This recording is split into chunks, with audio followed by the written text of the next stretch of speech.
ਵਾਹਿਗੁਰੂ ਜੀ ਕਾ ਖਾਲਸਾ ਵਾਹਿਗੁਰੂ ਜੀ ਕੀ ਫਤਿਹ। ਅੱਜ ਕੱਲ੍ਹ ਦੇ ਸਮੇਂ ਦੇ ਵਿੱਚ ਸੰਤਾਂ ਮਹਾਂਪੁਰਖਾਂ ਦੀ ਛਵੀ ਸਾਡੇ ਲੋਕਾਂ ਦੇ ਸਾਹਮਣੇ ਐਵੇਂ ਪੇਸ਼ ਕਰ ਦਿੱਤੀ ਗਈ ਹੈ ਕਿ ਆਪਾਂ ਸੰਤਾਂ ਦੀ ਪਰਿਭਾਸ਼ਾ ਨੂੰ ਭੁੱਲ ਹੀ ਬੈਠੇ ਹਾਂ। ਬਹੁਤੇ ਲੋਕ ਸੰਤ ਬਾਬਾ ਨਾਮ ਸੁਣ ਕੇ ਆਪਣੇ ਅੰਦਰ ਇੱਕ ਪਖੰਡੀ ਵਾਲੀ ਮੂਰਤ ਧਾਰ ਲੈਂਦੇ ਹਨ ਤੇ ਉਹ ਉਹਨਾਂ ਨੂੰ ਸਭ ਕੁਝ ਗਲਤ ਤੇ ਪਖੰਡ ਹੀ ਜਾਪਦਾ ਹੈ ਜੋ ਸੰਤਾਂ ਦੇ ਨਾਲ ਜੁੜਿਆ ਹੁੰਦਾ ਹੈ, ਚਾਹੇ ਉਹ ਚੀਜ਼ ਸਹੀ ਹੀ ਕਿਉਂ ਨਾ ਹੋਵੇ, ਕਿਉਂਕਿ ਸਾਡੇ ਅੰਦਰ ਉਹ ਛਵੀ ਹੀ ਉੱਭਰ ਕੇ ਆਉਂਦੀ ਹੈ। ਪਰ ਸੰਤ ਪੂਰਨ ਬ੍ਰਹਮ ਗਿਆਨੀ ਹੁੰਦੇ ਹਨ। ਨਾਮ ਬਾਣੀ ਦੇ ਵਿੱਚ ਡੁੱਬਿਆ ਹੋਇਆ ਸੰਤ ਮਹਾਤਮਾ ਮੁੱਖੋਂ ਕੁਝ ਨਹੀਂ ਬੋਲਦਾ, ਪਰਮਾਤਮਾ ਦੇ ਵਿੱਚ ਅਜਿਹੇ ਲੀਨ ਹੋ ਜਾਂਦੇ ਹਨ ਕਿ ਉਹ ਆਪਣਾ ਧਿਆਨ ਇੱਕ ਸਿਮਰਨ ਦੇ ਵਿੱਚ ਜੋੜ ਲੈਂਦੇ ਹਨ। ਉਹਨਾਂ ਨੂੰ ਦੁਨਿਆਵੀ ਚੀਜ਼ਾਂ ਦੇ ਨਾਲ ਕੋਈ ਮਤਲਬ ਨਹੀਂ ਰਹਿੰਦਾ ਅਤੇ ਮੁੱਖੋਂ ਬਹੁਤ ਘੱਟ ਬੋਲਦੇ ਹਨ। ਅਜਿਹੀ ਹੀ ਦ੍ਰਿਸ਼ਟੀ ਦੇ ਮਾਲਕ ਹੁੰਦੇ ਹਨ ਕਿ ਅੱਗੇ ਭਵਿੱਖ ਦੇ ਵਿੱਚ ਜੋ ਹੋਣਾ ਹੁੰਦਾ ਹੈ ਉਹ ਸਭ ਕੁਝ ਦੇਖ ਲੈਂਦੇ ਹਨ, ਪਰ ਚੱਲਦੇ ਪਰਮਾਤਮਾ ਦੀ ਰਜ਼ਾ ਦੇ ਵਿੱਚ ਹੀ ਹਨ। ਸਿੱਧੇ ਢੰਗ ਦੇ ਨਾਲ ਮੁੱਖੋਂ ਕੁਝ ਨਹੀਂ ਦੱਸਦੇ। ਇੱਕ ਅਜਿਹੀ ਹੀ ਇੱਕ ਘਟਨਾ ਇਸ ਤੱਤ ਨੂੰ ਦਰਸਾਉਂਦੀ ਹੈ ਜਿਸ ਦੇ ਵਿੱਚ ਸਿੱਧ ਹੋਇਆ ਹੈ ਕਿ ਇੱਕ ਪੂਰਨ ਸੰਤ ਦੂਰ ਦ੍ਰਿਸ਼ਟੀ ਦਾ ਮਾਲਕ ਹੁੰਦਾ ਹੈ ਤੇ ਸਿੱਧੇ ਤੌਰ ਤੇ ਕੁਝ ਵੀ ਨਹੀਂ ਬੋਲਦੇ, ਇਸ਼ਾਰਿਆਂ ਦੇ ਵਿੱਚ ਹੀ ਸਭ ਕੁਝ ਦਰਸਾਉਂਦੇ ਹਨ। ਲੋੜ ਹੈ ਸਮਝਣ ਦੀ ਅਤੇ ਵਚਨ ਨਿਭਾਉਣ ਦੀ। ਇੱਕ ਮਾਤਾ ਆਪਣੇ ਨੌਜਵਾਨ ਲੜਕੇ ਦੇ ਨਾਲ ਇੱਕ ਦਿਨ ਘਰੋਂ ਸੰਤਾਂ ਮਹਾਂਪੁਰਖਾਂ ਦੇ ਦਰਸ਼ਨਾਂ ਦੇ ਲਈ ਨਿਕਲੀ। ਉਹ ਦੋਵੇਂ ਜੀ ਇੱਕ ਪੁਰਾਣੇ ਸਕੂਟਰ ਤੇ ਚਲੇ ਗਏ। ਸੰਤ ਨਾਮ ਬਾਣੀ ਦੇ ਰਸੀਏ ਇੱਕ ਕੁੱਲੀ ਦੇ ਵਿੱਚ ਨਿਵਾਸ ਰੱਖਦੇ ਸੀ। ਉਹ ਸੰਤਾਂ ਦੇ ਡੇਰੇ ਤੇ ਉਹ ਦੋਵੇਂ ਮਾਂ ਪੁੱਤਰ ਪਹੁੰਚੇ ਤੇ ਮਾਤਾ ਸੰਤਾਂ ਦੇ ਕੋਲ ਜਾ ਕੇ ਬੈਠ ਗਈ ਅਤੇ ਆਪਣੇ ਦੁਖੜੇ ਰੋਣ ਲੱਗੀ। ਮਾਤਾ ਸੰਤਾਂ ਨੂੰ ਰੋਂਦੀ ਹੋਈ ਕਹਿਣ ਲੱਗੀ, ਬਾਬਾ ਜੀ, ਸਾਡੀ ਗਰੀਬੀ ਕਦੋਂ ਦੂਰ ਹੋਵੇਗੀ? ਸਾਡੇ ਤੇ ਕਦੋਂ ਪਰਮਾਤਮਾ ਕਿਰਪਾ ਕਰੇਗਾ? ਸਾਡੇ ਕਦੋਂ ਚੰਗੇ ਦਿਨ ਆਉਣਗੇ? ਪਹਿਲਾਂ ਮੇਰੇ ਸਿਰ ਦਾ ਸਾਈਂ ਚਲਿਆ ਗਿਆ। ਘਰ ਦੇ ਵਿੱਚ ਗਰੀਬੀ ਹੈ, ਦਰਿਦਰ ਹੈ ਤੇ ਮੇਰੇ ਸਿਰ ਦੇ ਉੱਪਰ ਬਹੁਤ ਜ਼ਿਆਦਾ ਕਰਜ਼ਾ ਹੈ। ਇਹ ਮੇਰਾ ਨੌਜਵਾਨ ਲੜਕਾ ਹੈ, ਪੜ੍ਹਾਈ ਤਾਂ ਬਹੁਤ ਕੀਤੀ ਹੈ ਪਰ ਕੋਈ ਨੌਕਰੀ ਨਹੀਂ ਮਿਲਦੀ। ਘਰ ਦੇ ਵਿੱਚ ਕੋਈ ਕਮਾਈ ਦਾ ਸਾਧਨ ਨਹੀਂ ਹੈ। ਹੁਣ ਇਹ ਲੜਕਾ ਹੀ ਮੇਰੀ ਆਖਰੀ ਉਮੀਦ ਹੈ।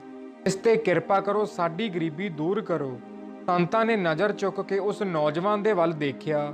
ਮਾਤਾ ਦਾ ਰੋਣਾ ਅਤੇ ਉਸ ਨੌਜਵਾਨ ਵੱਲ ਦੇਖ ਕੇ ਸੰਤਾਂ ਦਾ ਹਿਰਦਾ ਪਸੀਜ ਗਿਆ, ਕਿਉਂਕਿ ਸੰਤਾਂ ਮਹਾਂਪੁਰਖਾਂ ਦਾ ਹਿਰਦਾ ਬਹੁਤ ਹੀ ਕੋਮਲ ਹੁੰਦਾ ਹੈ। ਦਇਆ ਦੇ ਘਰ ਦੇ ਵਿੱਚ ਆ ਕੇ ਸੰਤਾਂ ਨੇ ਕਿਹਾ ਕਿ ਮਾਤਾ ਜੀ, ਤੁਸੀਂ ਹੌਸਲਾ ਰੱਖੋ, ਗੁਰੂ ਨਾਨਕ ਦੇ ਘਰ ਦੇ ਵਿੱਚ ਸਭ ਕੁਝ ਹੈ। ਪਰਮਾਤਮਾ ਕਿਰਪਾ ਕਰਨਗੇ, ਤੁਹਾਡੀ ਗਰੀਬੀ ਵੀ ਦੂਰ ਹੋਵੇਗੀ। ਐਨੀ ਗੱਲ ਕਹਿ ਕੇ ਬਾਬਾ ਜੀ ਨੇ ਆਪਣੇ ਜੇਬ ਦੇ ਵਿੱਚੋਂ 50 ਰੁਪਏ ਕੱਢੇ ਤੇ ਉਸ ਨੌਜਵਾਨ ਨੂੰ ਦੇ ਦਿੱਤੇ ਤੇ ਕਿਹਾ ਕਿ ਬੇਟਾ, ਕਿਰਤ ਕਰੋ, ਪਰਮਾਤਮਾ ਆਪ ਹੀ ਬਰਕਤ ਪਾਉਣਗੇ। ਐਨੀ ਗੱਲ ਹੋਈ ਹੀ ਸੀ ਕਿ ਮਾਤਾ ਨੇ ਆਪਣੇ ਲੜਕੇ ਦੇ ਹੱਥੋਂ ਉਹ 50 ਰੁਪਏ ਖੋਹ ਕੇ ਸੰਤਾਂ ਨੂੰ ਵਾਪਸ ਕਰ ਦਿੱਤੇ ਅਤੇ ਕਹਿਣ ਲੱਗੀ ਕਿ ਅਸੀਂ ਮਹਾਂਪੁਰਖਾਂ ਤੋਂ ਪੈਸੇ ਕਿਵੇਂ ਲੈ ਸਕਦੇ ਹਾਂ? ਤੁਸੀਂ ਵੈਸੇ ਹੀ ਕਿਰਪਾ ਕਰੋ, ਸਾਡੀ ਗਰੀਬੀ ਦੂਰ ਕਰ ਦੇਵੋ। ਸੰਤਾਂ ਨੇ ਕਿਹਾ ਕਿ ਇਹ 50 ਰੁਪਏ ਰੱਖ ਲਵੋ, ਪਰ ਉਸ ਮਾਤਾ ਦੇ ਭਾਗ ਸ਼ਾਇਦ ਖਰਾਬ ਹੀ ਸਨ। ਉਸਨੇ ਉਹ 50 ਰੁਪਏ ਸੰਤਾਂ ਨੂੰ ਵਾਪਸ ਕਰ ਦਿੱਤੇ ਤੇ ਕਿਹਾ ਕਿ ਮੇਰੇ ਸਿਰ ਦੇ ਉੱਤੇ ਇੰਨਾ ਕਰਜ਼ਾ ਹੈ, ਇੰਨਾ 50 ਰੁਪਇਆਂ ਦੇ ਨਾਲ ਕੀ ਹੋਵੇਗਾ? ਸੰਤਾਂ ਨੇ ਕਿਹਾ ਕਿ ਚੰਗਾ ਭਾਈ, ਜੇਕਰ ਤੁਸੀਂ ਨਹੀਂ ਲੈਣੇ ਤਾਂ ਇੱਥੇ ਰੱਖ ਦਿਓ। ਐਨੀ ਗੱਲ ਤੋਂ ਬਾਅਦ ਉਹ ਦੋਵੇਂ ਮਾਂ ਪੁੱਤ ਉੱਥੋਂ ਚਲੇ ਗਏ। ਸੰਤਾਂ ਦਾ ਹਿਰਦਾ ਹਾਲੇ ਵੀ ਉੱਥੇ ਹੀ ਖੜਾ ਸੀ ਤੇ ਸੰਤਾਂ ਨੇ ਗੜਵਈ ਨੂੰ ਕਿਹਾ ਕਿ ਉਸ ਮਾਤਾ ਦੇ ਲੜਕੇ ਨੂੰ ਵਾਪਸ ਬੁਲਾ ਕੇ ਲੈ ਕੇ ਆਓ, ਪਰ ਉਸ ਮਾਤਾ ਨੂੰ ਨਾਲ ਨਾ ਲੈ ਕੇ ਆਉਣਾ। ਸੇਵਾਦਾਰ ਨੇ ਉਸ ਨੌਜਵਾਨ ਨੂੰ ਬੁਲਾਇਆ ਤੇ ਕਿਹਾ ਕਿ ਤੁਹਾਨੂੰ ਸੰਤ ਬੁਲਾ ਰਹੇ ਹਨ। ਮਾਤਾ ਨੂੰ ਉੱਥੇ ਹੀ ਰੁਕਣ ਦੇ ਲਈ ਕਿਹਾ, ਕਿਉਂਕਿ ਸੰਤਾਂ ਨੇ ਸਿਰਫ ਉਸ ਲੜਕੇ ਨੂੰ ਹੀ ਬੁਲਾਇਆ ਸੀ।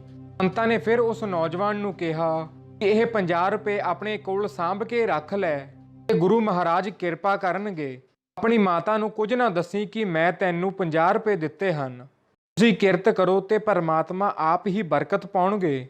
ਤੇ ਜਦੋਂ ਉਹ ਨੌਜਵਾਨ ਵਾਪਿਸ ਆਇਆ ਅਤੇ ਸਕੂਟਰ ਕੱਢਣ ਲੱਗਿਆ ਤੇ ਉਸ ਦੀ ਮਾਤਾ ਨੇ ਪੁੱਛ ਹੀ ਲਿਆ, ਸੰਤਾਂ ਨੇ ਤੈਨੂੰ ਕਿਉਂ ਬੁਲਾਇਆ ਸੀ? ਤਾਂ ਉਸ ਦੇ ਲੜਕੇ ਨੇ ਝੱਟ ਦੱਸ ਦਿੱਤਾ ਕਿ ਸੰਤਾਂ ਨੇ ਉਸ ਨੂੰ 50 ਰੁਪਏ ਦਿੱਤੇ ਹਨ ਅਤੇ ਕਿਹਾ ਹੈ ਕਿ ਆਪਣੀ ਮਾਤਾ ਨੂੰ ਨਾ ਦੱਸੀ। ਇੱਥੇ ਵੀ ਮਾਤਾ ਦੇ ਭਾਗ ਖਰਾਬ ਹੀ ਸਨ।